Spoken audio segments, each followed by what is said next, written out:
Hello, everybody, and welcome back to another episode of the Hail Mary. I hope you all had a beautiful Monday, Tuesday, Wednesday, Thursday, because we are now at Friday, and I hope you are all ready for some football. I hope you enjoyed Thursday Night Football last night.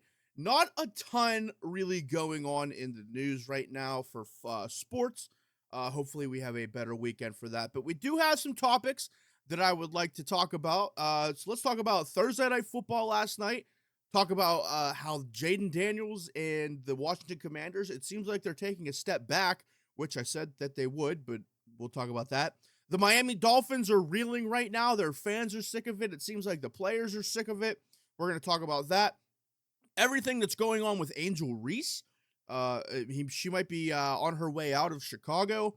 The Mets are on an ultimate collapse, and sort of kind of why I love it for the MLB. Not for the Mets, but more for the MLB. And then we're going to talk about Adam Silver in the NBA because he is in a lot of hot water right now for essentially telling people they're too poor. So we're going to talk about all that today. Also, before we even start talking about these topics, I have partnered up with actually two companies pretty much. First is Sleeper. We just partnered up with Sleeper. I got the emails. I did all the forms. So you can sign up for Sleeper like I asked you guys to sign up for Underdog using the code HMM. Pretty awesome. I'm excited to work with them. I've been wanting to work with them for a while, so I'm very excited for that. So use the code HMM. Sign up for Sleeper. You'll get yourself some deposit matches and some gimme picks like you do with Underdog. So that's pretty awesome. And then if you live in the Pittsburgh area, if you've ever heard of the company called Oneberg, I have been doing stuff with them as well. I had a big, long conversation with their editor, with their Yinzer editor-in-chief, and it seems like we're going to be doing some stuff with them in the near future, so I'm very excited to be doing that. And yeah, just some fun things that are going on over here for Hail Mary Media and myself.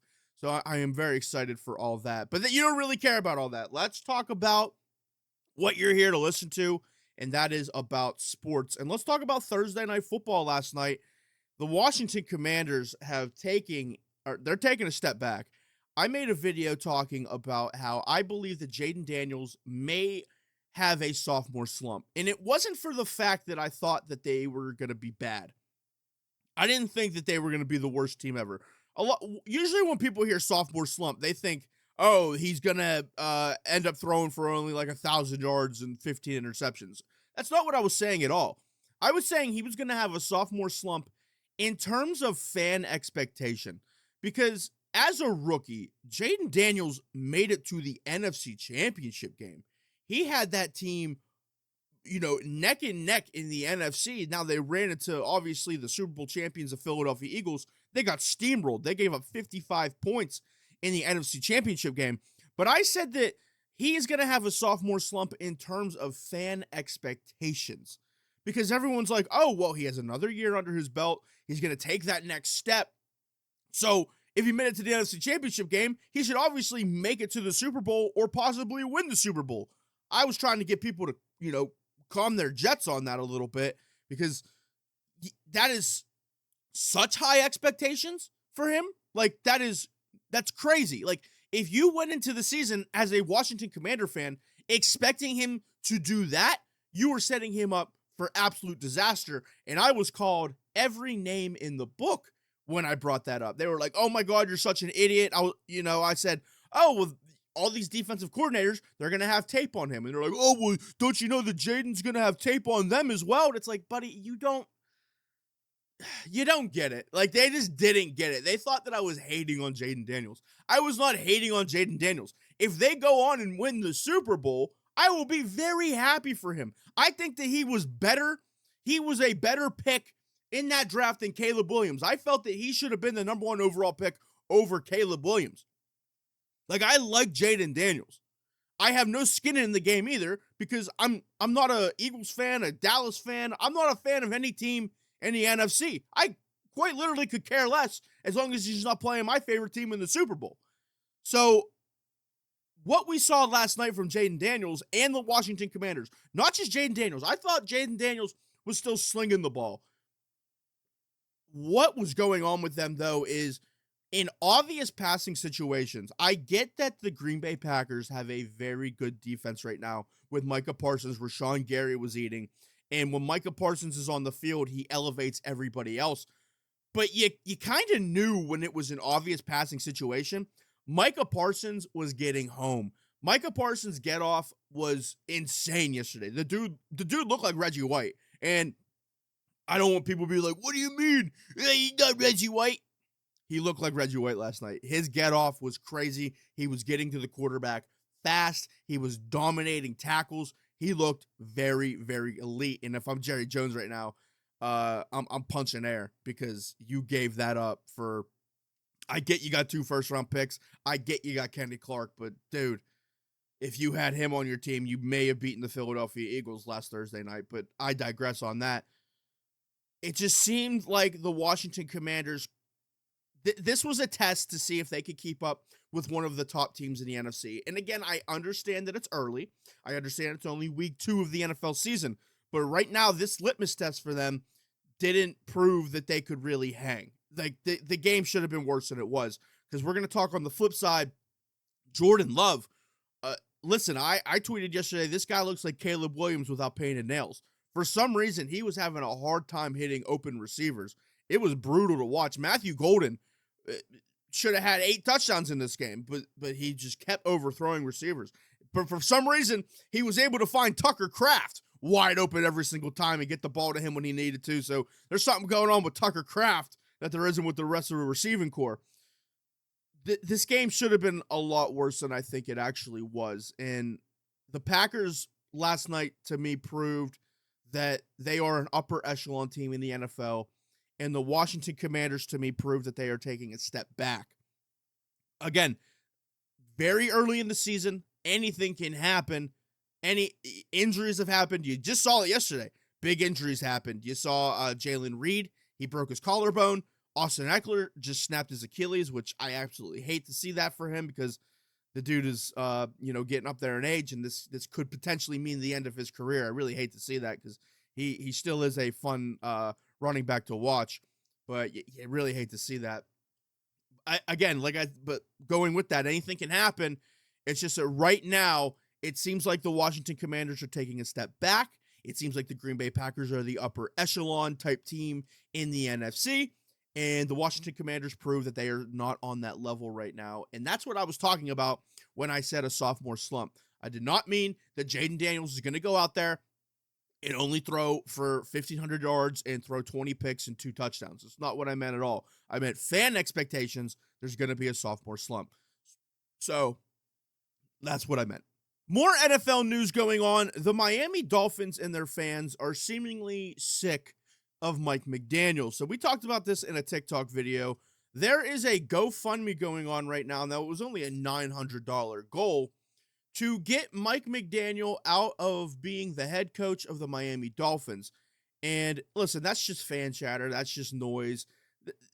Flying a banner really doesn't do anything. We've seen it multiple times here in Pittsburgh where multiple banners have been flown over PNC Park for Bob Nutting to sell the team, and nothing has happened.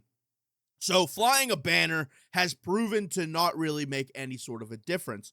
What is making sort of a difference right now is after week 1, they already had a players-only meeting, the Miami Dolphins did. That is a bad omen if you are Mike McDaniel right now.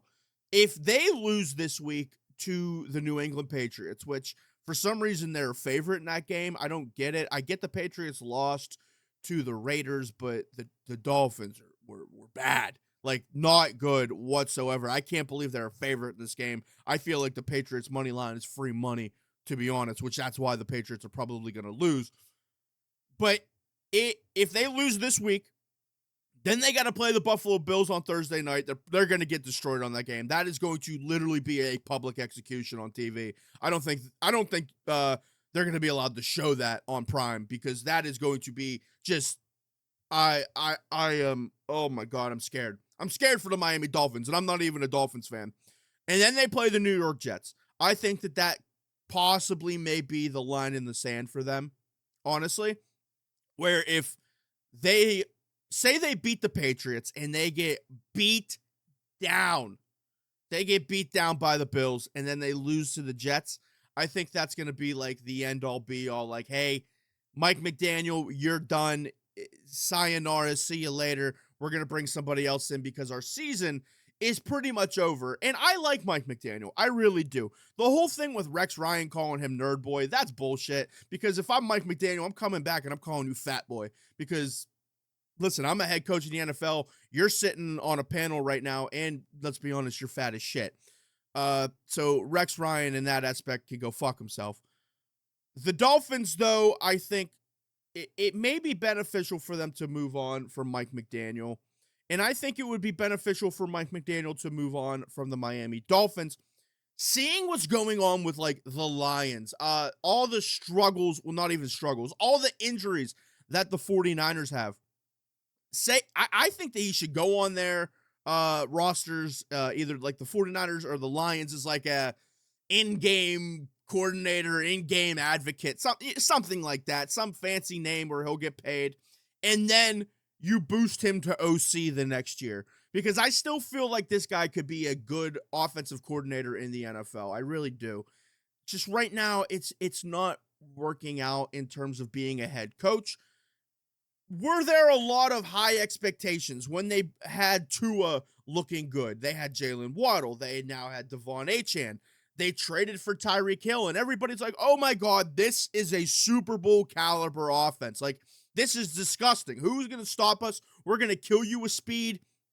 And they did that for a while. We obviously saw what happened in that Broncos game. They put up 70 points the one year, and it's all just falling off a cliff. Tyreek Hill, once out of there, their defense is terrible. And again, I made a video last night about this, but my mic was messing up. No offense to Storm Duck, okay? But when you're cornerback one, if everybody looks at him on the roster and goes, haha, funny name, who the hell are you? You're probably not a quarterback one right now in the NFL. And again, no offense to Storm Duck.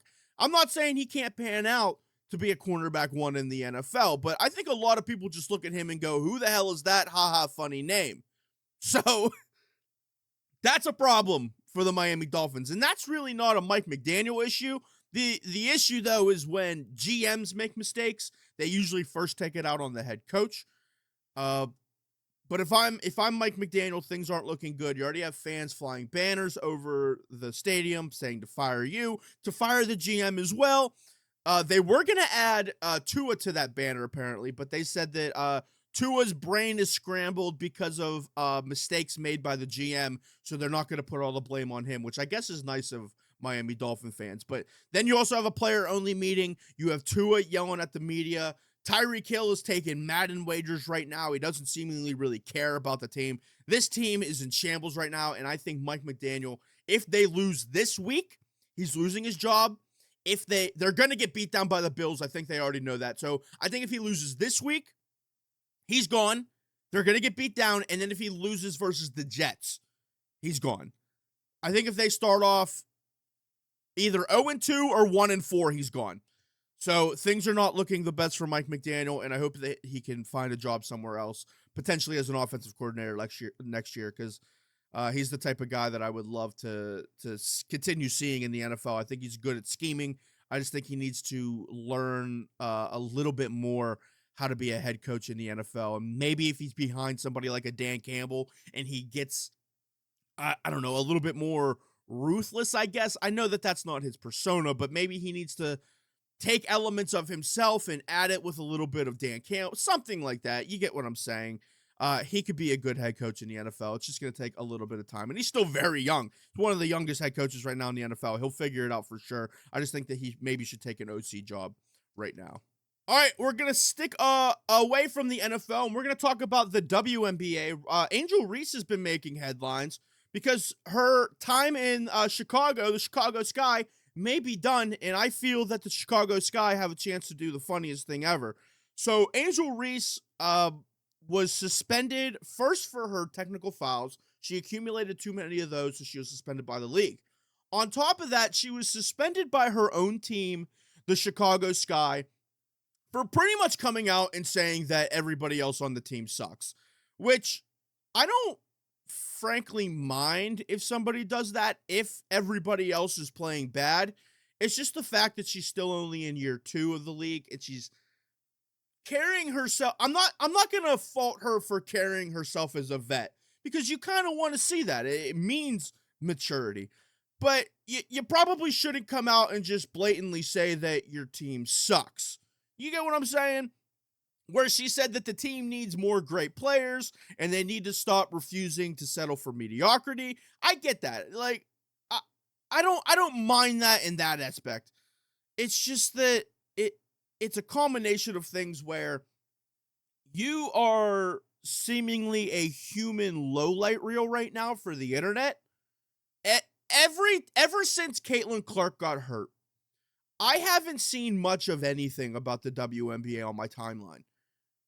I haven't watched any WNBA, and listen, hand up to me, I haven't really been caring too much since Caitlin Clark got hurt. And that's on me because there are still a ton of great players in the WNBA. Don't think that I'm saying, oh, well, Caitlin Clark's done, the WNBA's dead. I'm not saying that whatsoever. Paige Beckers is on a tear right now from whenever I'm researching what to talk about because Sports Illustrated and all those big websites still talk about the WNBA. There are still great players. Angel Wilson. You get what I'm saying. So I haven't really been keeping up too much with what's going on in the WNBA ever since Caitlin Clark got hurt. But the only thing that I have been seeing consistently is Angel Reese lowlights, where obviously she'll miss the basket 13 times and pick up her own rebound, and people are like, haha, that's why she has 12 rebounds per game. Now, where I think the Chicago Sky could potentially do the funniest thing possible, she seemingly doesn't want to play for this team that she says the players suck. The team is over her because she's saying the players suck and they suspended her due to conducts and comments detrimental to the team. She's been out for a while with a back injury, and it seems like the Chicago Sky are probably done with the playoff, or not going to make it to the playoffs. She's done for the year with playing basketball. I think the funniest thing that they potentially could do is try to work out a trade to send her to Indiana. All the times that her and Caitlin Clark have butted heads, all the times that her and Caitlin Clark have fought throughout college, throughout the WNBA, quite possibly might be, now this, it could be a power couple, it could be a power duo, it really would. But it possibly would be the funniest thing ever if the Chicago Sky worked out a trade to send her to Indiana to play with Caitlin Clark, and they had to get along and be teammates. That's literally like a movie. Where two enemies come together for a common cause, and if they won the WNBA championship, that also would put a cap on the funniest thing ever. I also think it'd be very funny if Caitlin Clark shot a 3, missed, Angel Reese rebound, passed out to her, 3 miss, and they did that like 8 times. I think that would be kind of the funniest thing possible. Now, with Angel Reese, though, again, I don't think that Chicago will trade her. I think that she's still a good talent in the WNBA. Yes, we see all the lowlights of her missing rebounds, or not missing rebounds, missing shots, picking up her own rebounds. I get it. But it quite possibly would be the funniest thing ever if they sent her to Indiana to play with Caitlin Clark. Not really much else I could say about that. That's just been a big story in the news. Regardless if Angel Reese plays or not, she's still making a ton of money from her shoe deals, and she had that Angel Reese meal at McDonald's, which she's not making money from that anymore. But she's obviously getting brand deals and such. So I think that if you send her to an even larger market like a New York or something like that, yeah, she will be raking in cash left and right.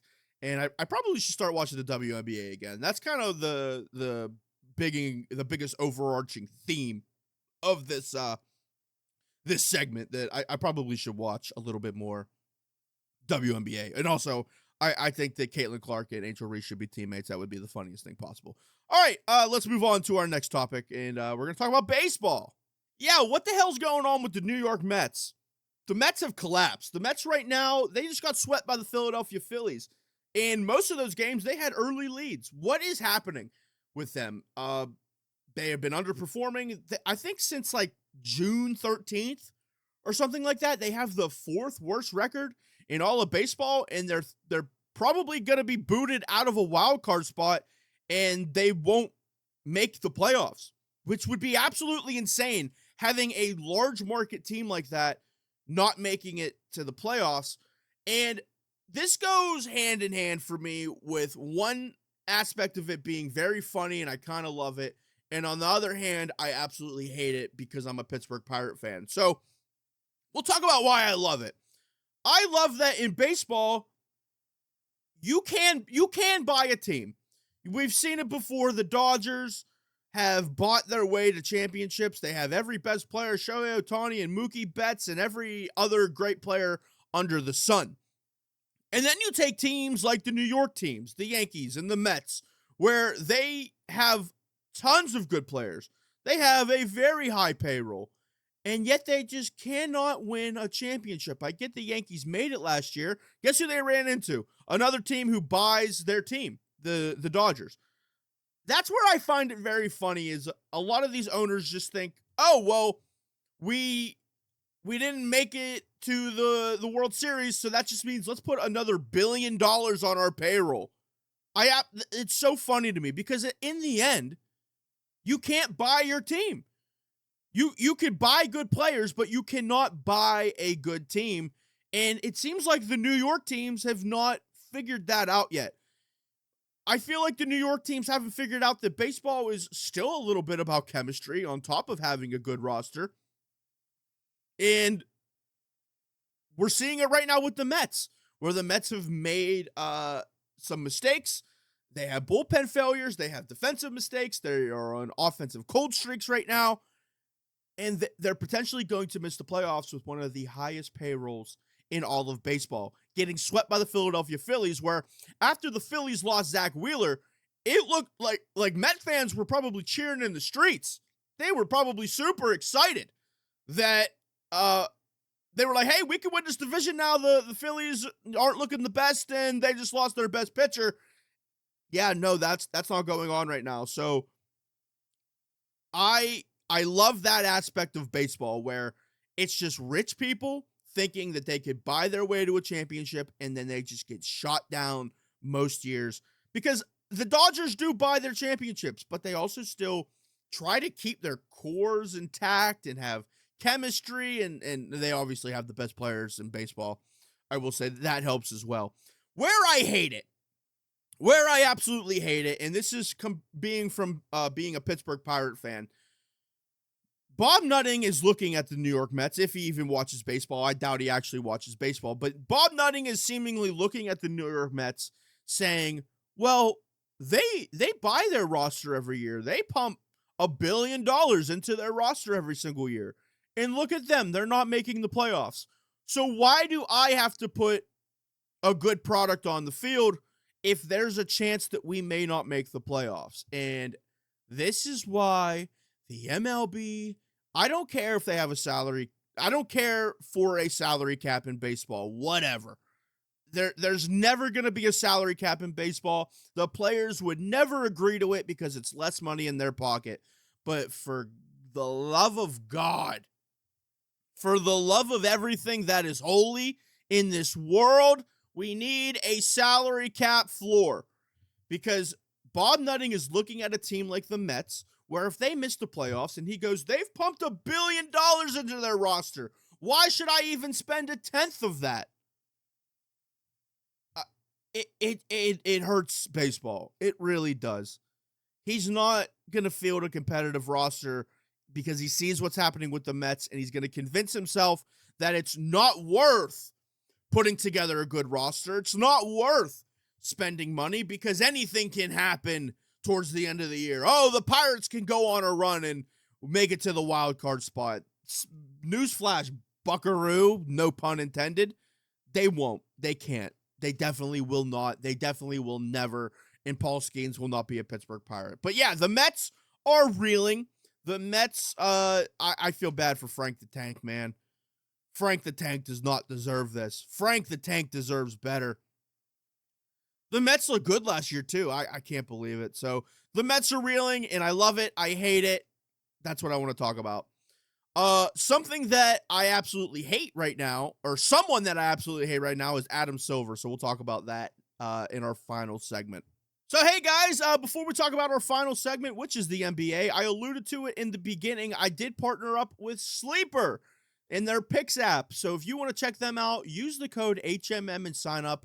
You're going to get yourself a deposit match, and you're also going to get yourself one of those free 0.5 gimme picks where it's literally that easy. It's like Aaron Rodgers needs to throw for 0.5 yards. Derrick Henry needs to rush for 0.5 yards. Like it's a give me pick. They're giving you free money. They're essentially giving you free money.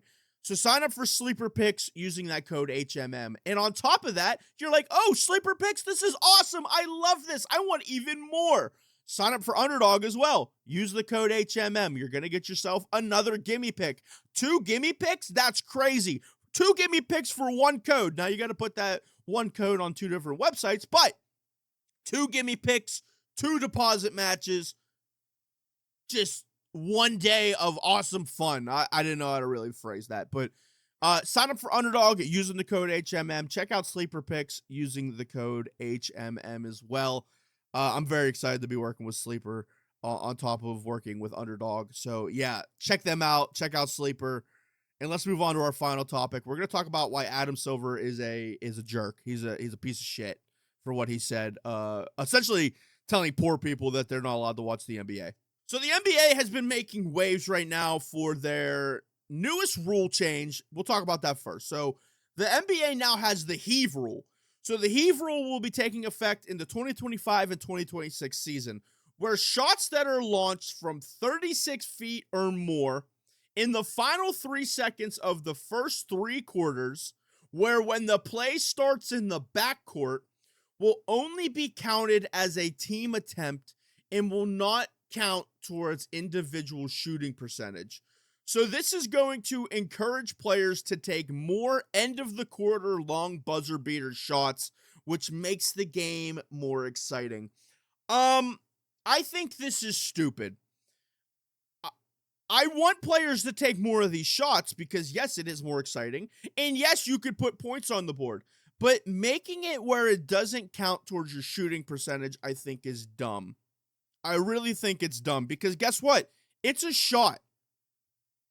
This is just stat padding beyond belief, and I don't like this whatsoever. I really don't. Now we're going to have players on teams fighting for the ball to see who takes this final shot because they want to have a highlight reel moment and they want to go viral on social media for hitting a 3/4 court shot. I think this is a stupid rule.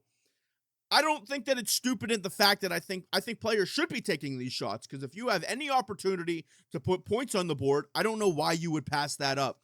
But this should still count towards your shooting percentage. This is just a stat padding type rule.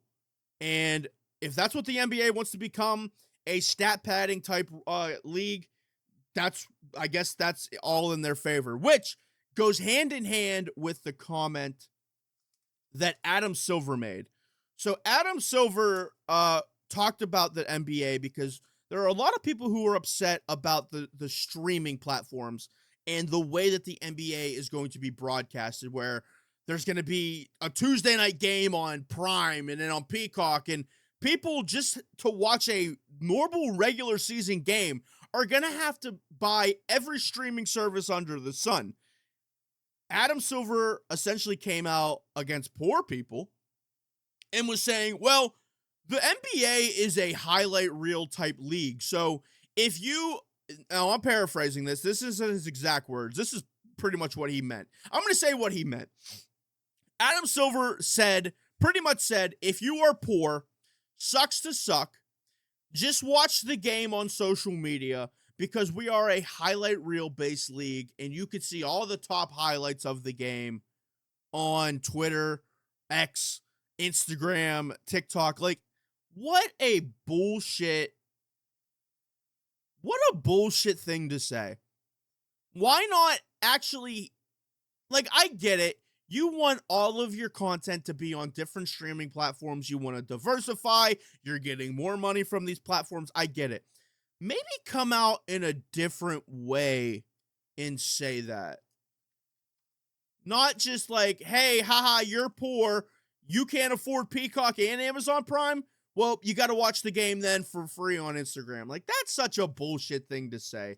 And we've had critics coming out about this, talking about what he said, like Charles Barkley being like, the NBA is killing viewers. They're just killing casual fans. The NBA right now, I think the NBA's ultimate goal right now is to not put on a good product. The NBA's right now first goal is not broadcasting. I'll say that. Their goal right now is to get as many social media clips as possible. And that's why they put this rule in place for the heave rule. Because, hey, more of these heaves get made, more people are going to watch it. We're going to get more clicks on social media, which is going to grow us and blah, blah, blah. I seemingly don't think they care about the actual broadcast and the viewers who want to watch long form. They don't care about that anymore. And that's going hand in hand with the ESPN model, where the ESPN model right now is nobody's really tuning in for a 3-hour first take. Nobody's watching a 3-hour first take. Nobody has the attention span to watch that. Let's just say the most ridiculous shit possible, clip it, put it on social media, and then let the backlash go crazy. We see it all the time where nobody's watching a full first take. So we just saw it with Ryan Clark, where Ryan Clark was saying the dumbest shit possible. Dan Orlovsky was saying the dumbest shit possible. Let's clip it, because these are things we don't personally believe. We're just going to say it to get clicks, because there's no way in hell Ryan Clark doesn't think that Tom Brady and Peyton Manning and Drew Brees aren't generational quarterbacks. There's no way he doesn't think that. But he said it to get clicks and to get his name and attention, and then people will fight about his take because some people agree with him, some people don't, and that's the ESPN model. And I think the WNBA may adopt this model. They already do adopt this model, but it's mostly Clippers clipping lowlights right now, because I haven't seen many other things on my timeline. But the NBA is adopting the ESPN model, where it's nobody wants to watch a 48-minute game. Let's just put rules in place where we're going to get highlight reel plays. At that point, why not just become the Harlem Globetrotters? Why not put a 4-point play in the game? Why not make it where if you're in the key, you can only dunk? Why not make it that you can't shoot mid-range jumpers, you can only shoot 3-point? Why not just do that? So the NBA, they're turning into just the ESPN model. And Adam Silver hates poor people. That's my takeaway from all that. Well, everybody, thank you so much for watching this episode of the Hail Mary. I hope we have a very good week in terms of football. We have a good slate in college football. The Backyard Brawl is this week, which West Virginia fans are going crazy. I saw a tweet from West Virginia fans talking about if Pitt was playing the Taliban, I would be in the stands with a burqa and an AK-47. That's how you know this rivalry runs deep, and I freaking love it. So we have that game going on. We have a good slate in the NFL. I am very excited. I love having football back consistently.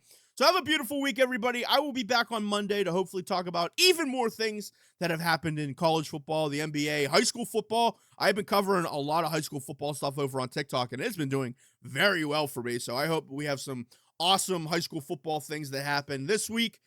Yes, so thank you guys for listening to this edition of the Hail Mary, this edition. The fuck am I saying? What am I, an encyclopedia? Thank you for listening to this episode of the Hail Mary.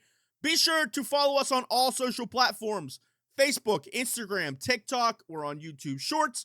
If you're listening to this on Spotify, please rate us 5 stars. If you're watching this on YouTube, please hit that subscribe button, that thumbs up button, and that bell notification so you never miss a video. Have a beautiful weekend, everybody. Enjoy football. Enjoy whatever sports you're doing. If you have to go to a wedding, I'm sorry for that. I hate weddings during football season. People who do that are very inconsiderate. Have a beautiful week, everybody. Peace.